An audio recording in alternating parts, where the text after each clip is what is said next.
ఈరోజు మనం చూస్తే మొన్న ఒక 11 మందిని మార్చాడు, నిన్న ఒక 27 మందిని మార్చాడు, మొత్తం 38 మందిని మార్చానంటున్నాడు, వేసానంటున్నాడు. దీంట్లో ఎవరు వీళ్ళంతా? నా బీసీలు, నా ఎస్సీలు, నా ఎస్టీలు, నా మైనారిటీలు అంటాడు. అందరినీ వాళ్ళే మార్చేశాడు. కడవాళ్ళు ఎవరిని మార్చలేదు. వాళ్ళంతా కూడా మొన్నటి వరకు ఏమంటున్నాడు, నేను పుల్లను పెడితే గెలుస్తారన్నాడు. ఇప్పుడు పుల్లను కాదు, వెళ్ళింది పెట్టి గెలిపించలా? సమాధానం చెప్పండి.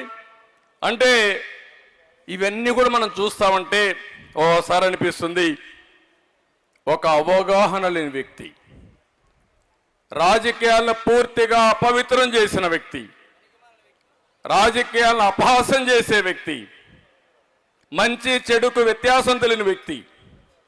ఇది మంచి ఇది చెడు ఏమీ తెలియదు, ఆయనకు ఒకటే తెలిసింది, ఏది దొరికినా దాన్ని మొత్తం కాజేయడం. బకాసురుడు మారిగా ఉన్నాడు. అక్కడి నుంచి ఎవరైనా మాట్లాడితే వాళ్ళ మీద కేసులు పెట్టేయడం. ఇప్పుడు కూడా మీరు చూస్తున్నారు, ఇప్పుడు కూడా కేసులు పెట్టేస్తున్నారు. ఇది తప్ప ఏమీ తెలియని వ్యక్తి ఈ వ్యక్తి. మొత్తం వాళ్ళ పార్టీనే కాకుండా రాష్ట్రాన్నే గందరగోళంలో నెట్టేసిన వ్యక్తి ఈ వ్యక్తి. నేను అందుకే ఈరోజు కోరుతున్నా, రామచంద్రయ్య గారు కానీ మిగిలిన నాయకులు చెప్పినట్టు, నాకు ముఖ్యమంత్రి కోసం నేను ప్రయత్నం చేయడంలా, తెలుగుదేశం పార్టీ జనసేన అధికారం కోసం నేను ప్రయత్నం చేయడంలా, 5 కోట్ల ప్రజల్ని కాపాడుకోవడం మనందరి బాధ్యత, మనందరి కర్తవ్యం.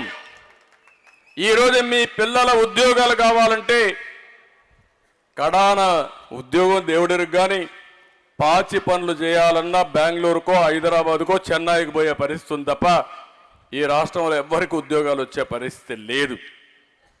ఇలాంటి పరిపాలన మళ్ళా కంటిన్యూ అయితే ఒకటే చెప్తున్నా, ఈరోజు ఎంత భయంకరమైన పరిస్థితి అంటే ఈ రాష్ట్రానికి ఎవరున్నా రావాలన్నా భయపడిపోతున్నారు.